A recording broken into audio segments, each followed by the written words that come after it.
Il y a 4 séductions, 4 manières de souiller la conscience. Mais dans chacune des manières, il y en a beaucoup. Alors, le premier, c'est l'attaque du dragon. Jérémie chapitre 51, verset 34. Le dragon séduit toute la terre. Voici une séduction. Quand on dit le dragon, c'est un nom bizarre. Qu'est-ce qu'il y a concrètement? En quoi est-ce que consiste la séduction du dragon? Et on va voir un cas pratique dans la Bible de comment quelqu'un souillé par le dragon a des problèmes à tenir ses engagements, à respecter ce qu'il dit. Amen. Et ça va te donner de l'espoir aussi. Même si tu as marié un singe, Dieu qui a créé le singe et l'homme va amener ton mari à devenir un être humain. Peu importe d'où tu viens. La Bible dit qu'on peut régénérer par la parole vivante et permanente. Tout est rectifiable, tout est possible. Tout est possible. Quelle que soit la souillure d'une conscience, et c'est possible d'être changé. Amen. Bon, la Bible dit voilà, Nebuchadnezzar, roi de Babylone, m'a dévoré, il m'a détruite, il a fait de moi un vase vide. Tel un dragon, il m'a englouti, il a rempli son ventre de ce que j'avais de précieux, il m'a chassé. Tu vois, si tu laisses le dragon longtemps, il va te chasser de ton foyer, il va chasser ton mari de la maison. À la fin, le dragon, il te vole tel un dragon. Dans ce passage, Dieu nous explique le travail du dragon. Le travail du dragon, c'est d'engloutir, de vider. Ça veut dire de vider ta richesse, de vider, d'enlever tout ce que tu as de précieux, et il remplit son ventre. Quand il a fini avec toi, il te chasse.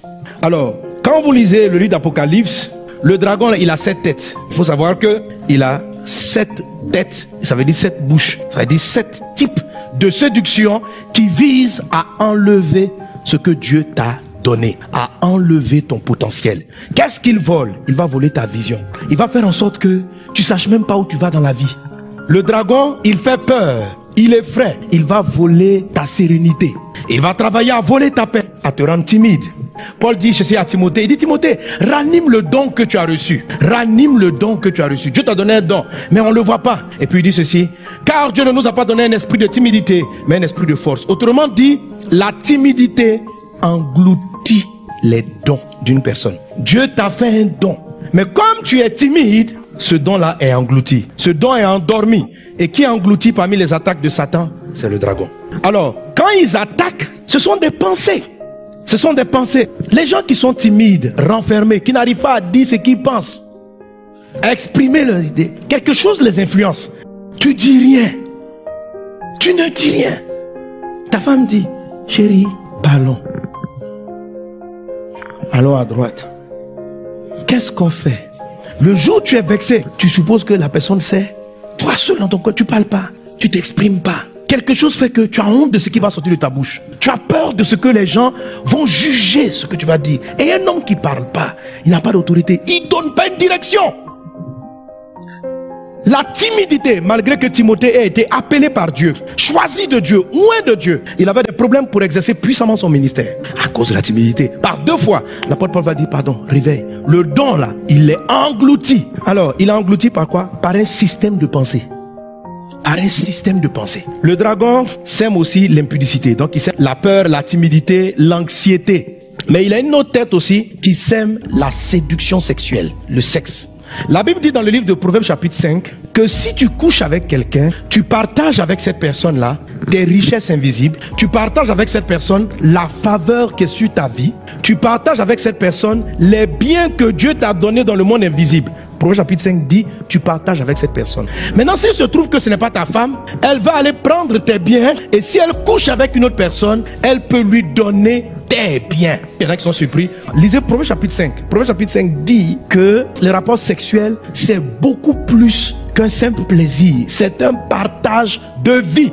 C'est au travers des rapports sexuels qu'ils sont engendrés, les bébés. Donc les rapports intimes donnent la vie. Quand tu vois un bébé, tu vois un homme, c'est le fruit de relations intimes. Alors même s'il n'y a pas d'enfant, qu'est-ce qui est partagé? Qu'est-ce qui est échangé? Quand tu regardes le fils qui est né, il te ressemble. Il a une partie de tes yeux, il a une partie de ton nez. Il a pris ça chez toi. Ne pense pas que même s'il n'y a pas d'enfant, la même semence est partie. Ton intelligence s'en va. Il y a une partie qui va. Alors comme c'est ton conjoint, vous combinez et ça donne des résultats. Mais quand ce n'est pas ton conjoint qui récupère une partie de ton état, de ton identité, de ta vision, de ton héritage, et qui part avoir des rapports avec une autre personne. C'est pourquoi dans ce passage de Proverbe chapitre 5, il est dit, il y a des étrangers qui se réjouissent avec tes propres biens. Dans des villas que tu vois à Abidjan ici, elles auraient dû être ta maison.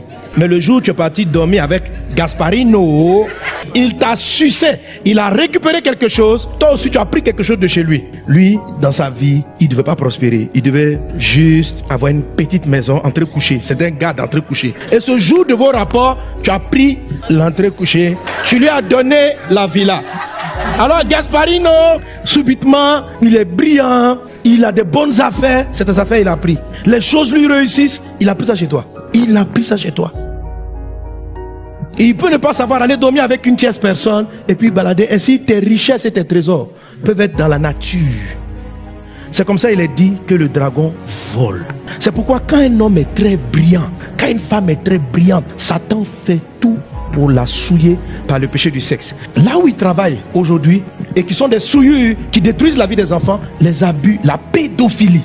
Les enfants ne sont pas coupables en le sens qu'ils ne sont pas du péché, mais leur conscience en est souillée. Ça te traumatise. C'est pourquoi Dieu veut que tu comprennes, pour te délivrer des viols que tu as subis. Les pédophiles, les violeurs, ils souillent quelque chose dans ta vie. Ils souillent. Et cette souillure-là va rentrer jusque dans ton foyer si tu n'as pas traité avec elle. Normalement, lorsque vous croyez en Jésus, Jésus vous pardonne de tout péché et son sang vous purifie de toute souillure. Ça, c'est ce qui se produit à la croix. Mais si toi-même tu ne pardonnes pas ton passé, ça va te rattraper. Jésus t'a pardonné. Mais est-ce que toi, tu as pardonné à cet oncle qui t'a violé? Comment je sais que tu n'as pas pardonné? Tu n'en parles jamais. Si vous avez honte de parler des drames que vous avez vécus dans votre enfance, je vous assure, ça va polluer votre couple. Ça va créer en toi la peur. Vous allez voir des dames, pourquoi elles n'aiment pas avoir des rapports avec leur mari? C'est à cause d'un abus. Le mari vient, chérie, bisous. Alors le gars se sent rejeté. Le monsieur se sent rejeté. Il y a des messieurs dans l'enfance, le dragon les a attaqués. Un oncle pédophilique. Et il n'en parle pas. Mais c'est que ça se met dans sa chair. Il n'aime plus, il ne trouve aucun plaisir avec les femmes. Mais comme il est à l'église, il s'est marié. Le monsieur peut être là. Vous allez faire un an, il ne te touche pas.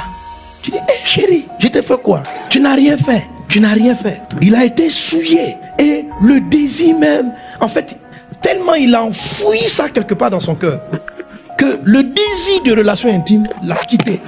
Et ça va détruire le foyer. Ma soeur, si tu veux vaincre le dragon, il faut que tu en parles. Il faut que tu en parles. Il faut que tu en parles. Il y a des gens, c'est leur propre papa. Faut pas croire que c'est fini. C'est dans ton subconscient. C'est un abus. C'est une attaque du dragon. Et ça vient polluer les familles. Que Dieu te délivre dans le nom de Jésus. Amen. Donc le dragon souille par les péchés du sexe. L'apôtre Pierre est venu voir Jésus. Il dit, ne dis pas que tu vas aller à la croix. Matthieu chapitre 16 verset 24. Jésus dit, arrière de moi Satan. Donc Satan peut te parler par la bouche de tes meilleurs amis. Satan peut te parler même par la bouche de tes parents. Satan parle par la bouche des gens. Tu vas voir un diable apparaître avec 3 cornes. Non, il te cause, il te parle. Mais un enfant ne sait pas. Et il commence à ne plus avoir confiance en lui. Quand ma femme vient me voir et dit, mais chérie, quel est le plan pour les enfants? Je n'en ai pas, parce que j'ai peur de me tromper. Je dis, oh, si je les envoie à gauche, et si à gauche ce n'est pas bien, je ne vais pas dire qu'ils vont à gauche. Je vais attendre. Je suis devenu timide dans mes choix d'avenir, timide dans mes décisions. Travail du dragon. Travail du dragon. Et quand tu es un homme qui ne s'est pas décidé, si tu ne fais pas attention, tu risques de marier, tu peux tomber sur une lionne ou sur une Jézabel. Parce que Jézabel, elle prend le pouvoir. Elle décide. Donc il y a des hommes qui sont mariés avec des Jézas. Donc elle prend, on fait les affaires ici, investis là. Oui chérie. Quand vous êtes à derrière, tu sens que c'est elle qui gère. Il y a plusieurs catégories. Il y a les petits Jézas, moitié Jézas. Il y a Jézas reine, la reine même. Elle gère la maison. C'est-à-dire quand toi-même tu es là, tu dis, chérie, au Dieu est-ce qu'on partait? Elle te plaque un regard. En même temps, tu commences à balbutier. Bon, les amis, on revoit la suite. Tu n'es plus l'homme. Tu ne peux pas parler. Tu ne peux pas parler. Tu peux pas parler, tu n'as pas de décision. Et quand les hommes sont dominables, quand ils ont été jézabélisés, ils vont à l'autre extrême. Dans la maison, c'est moi le chef. Mais pourquoi tu cries? Je suis le chef. C'est parce que toi-même, tu ne sais pas. Non, le dragon t'enlève l'assurance. Quand tu as de l'assurance, tu n'as pas besoin de crier. Jésus là, la Bible dit, les gens constataient son assurance et son autorité. Il n'était pas là tous les jours. Sachez, hein, C'est moi. Moi, je suis le fils de Dieu. À qui tu parles? Est-ce que tu sais que je suis... Non, non, non. Je vous assure, un homme qui est toujours besoin d'affirmer, c'est moi qui porte la culotte. C'est moi. Je vous dis, il a été dragonisé. Non, en sérieux. L'autorité est très simple. L'autorité, tu ne cries pas. C'est comme si tu es revêtu. Le policier, il ne fait pas beaucoup d'efforts. Il arrête la voiture un peu. Puis tu vois, et puis il cause. Il ne crie pas. Je suis un policier. Venez voir. J'ai fini mon école de police. Est-ce que tu sais? Dans la voiture. Non, non. Tu veux te persuader que... Alors, ce genre de foyer n'auront pas de plan. Il ne peut pas avoir de plan. Parce que le gars, il n'a pas de vision. Tu manques d'assurance. Tu manques d'autorité. Et ça fatigue ton foyer. Le dragon sème la timidité. Il sème la peur et l'anxiété. Ça, c'est la façon dont il attaque les hommes. Généralement, quand il attaque les femmes, le dragon, ce qu'il crée, c'est les angoisses, l'anxiété, le souci du lendemain. Or, la Bible dit, quand tu as du souci du lendemain, ça veut dire qu'il t'envoie des pensées. Moi, c'est le dragon, quand il attaque les femmes. Ton âge avance, tu vas te marier comment? Tu vas faire quoi? Où tu t'en vas? Tes enfants seront quoi demain? Dans quelle maison tu vas habiter? Il t'envoie ce genre de pensées-là. Et ça commence à te faire paniquer pour aller te faire des mauvais choix et prendre de mauvaises décisions. La Bible dit que l'arbre qui était planté au milieu des épines, ça représente les croyants qui ont reçu la parole, mais qui à cause des soucis de ce siècle ne portent pas de fruits qui viennent à maturité. Donc le dragon te donne des pensées. Et le dragon peut te parler au travers de la vie même de tes copines. Toi là, ton âge avance, c'est un homme comme ça, tu es marié, pour que tu sois anxieux. Si tu entends l'anxiété dans la voix d'autrui, regarde la personne, dit, ma copine, arrête de moi, Satan. Écoutez, comment je reconnais une semence de Dieu ou une semence du diable? Les semences de Dieu viennent de Dieu. Et la Bible dit, on reconnaît par le fruit de l'esprit produit la paix, la joie, l'amour, la patience, la bonté. Si quelqu'un te donne une information qui te rend impatient et qui commence à t'angoisser à 100%, ce n'est pas l'esprit. Même si ce que la personne dit est avéré, si tu agis sous cette information, tu vas faire une erreur. Tu vas faire une erreur. Et c'est la bouche du dragon. Ne laisse jamais la peur du lendemain t'amener à décider à vite marier. On dit, vraiment, mon âge est en train de partir. Donc, le premier arrivé, premier marié. Le gars, tu n'as même pas testé. Satan t'a côté. Ton âge avance. Tu as vu ta grande soeur là-bas mariée. Hein? Regarde, tu connais ta tante du quartier là. Le dragon vient. Les hommes sont mauvais. L'homme, faut pas avoir confiance. Et ta tante qui vient expliquer tous ces problèmes à ta maman. Et puis toi, tu es à côté, tu es la petite avant ton mariage. Hé, mon mari est mauvais. Et du coup, tu commences à avoir peur du mariage. Au lieu de préparer ton mariage, tu as peur du mariage. Ta conscience est souillée. Quand la période du mariage arrive, tu fuis le mariage. Tu as peur. Pourquoi? Parce que la conscience que tu as du mariage est l'histoire de ta tante qui a été victime du dragon. Donc pendant qu'elle parlait, toi-même, la peur du dragon t'a atteint. Et maintenant, tu appréhendes négativement l'aventure du mariage. Au lieu de t'y préparer, il y a des gens qui ne veulent même pas parler du sujet du mariage. Quand vous les voyez, vous pensez que c'est parce qu'elles sont spirituelles. Elles ne sont pas spirituelles.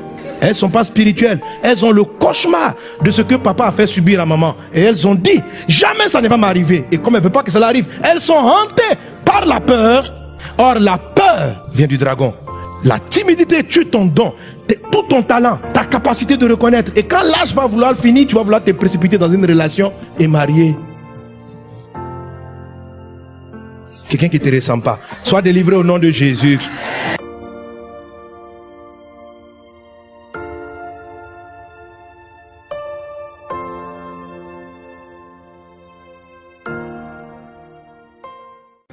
Veux-tu rester fidèle jusqu'au jour que Jésus revienne? Oui! Oui! Jésus n'est même pas sur la route de revenir.